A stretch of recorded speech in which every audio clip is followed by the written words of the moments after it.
ಪ್ರತಿಯೊಬ್ಬ ಯತಿಗಳು ಪ್ರತಿಯೊಬ್ಬರು ಸಹಿತ ಸಾಧು ಸಂತರಿಂದ ಹಿಡಿದು ಮಠಾಧೀಶ್ವರರ ತನಕ ಎಲ್ಲರ ಮನಸ್ಸಲ್ಲಿರ್ತಕ್ಕಂಥ ನೋವಿನ ಸಂಗತಿ ಇದು.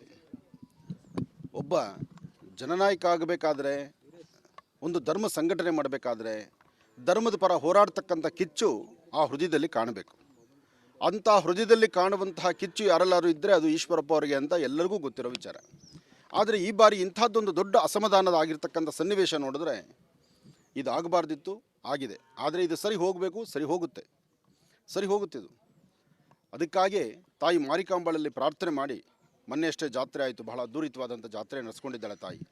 ಆ ತಾಯಿನ ಪ್ರಾರ್ಥನೆ ಮಾಡಿ, ಅಲ್ಲಿರ್ತಕ್ಕಂಥ ತಾಯಿನ ಪ್ರಾರ್ಥನೆ ಮಾಡ್ತಕ್ಕಂಥದ್ದು ಪ್ರತಿಯೊಬ್ಬರ ಮನೆ ಮನಸ್ಸಲ್ಲಿರ್ತಕ್ಕಂಥದ್ದು ಇಷ್ಟೇ, ಈ ಬಾರಿ ಈಶ್ವರಪ್ಪ ಅವರಿಗೆ ಜಯ ಸಿಗಬೇಕು ಎಂಬತಕ್ಕಂಥದ್ದು. ಯಾಕೆಂದರೆ ಒಳ್ಳೆಯ ಒಬ್ಬ ನಾಯಕ, ಧರ್ಮ ಸಂಸ್ಕೃತಿ ಸಂಪ್ರದಾಯ ಜೊತೆಗೆ ಎಲ್ಲಕ್ಕಿಂತ ಮುಖ್ಯವಾಗಿ ಹೆಣ್ಣು ಮಕ್ಕಳ ಮನಸ್ಸನ್ನು ಬಲಪಡಿಸಿ ಆ ಕುಟುಂಬವನ್ನು ನೆಮ್ಮದಿಯಾಗಿಡಬೇಕಾದಂತಹ ಕಾಯಕದಲ್ಲಿ ಮುಂಚೂಣಿಯಲ್ಲಿದ್ದಾರಲ್ಲ, ಅದಕ್ಕಾಗಿ ಅವರ ಆ ನಾಯಕತ್ವ ಬೇಕು.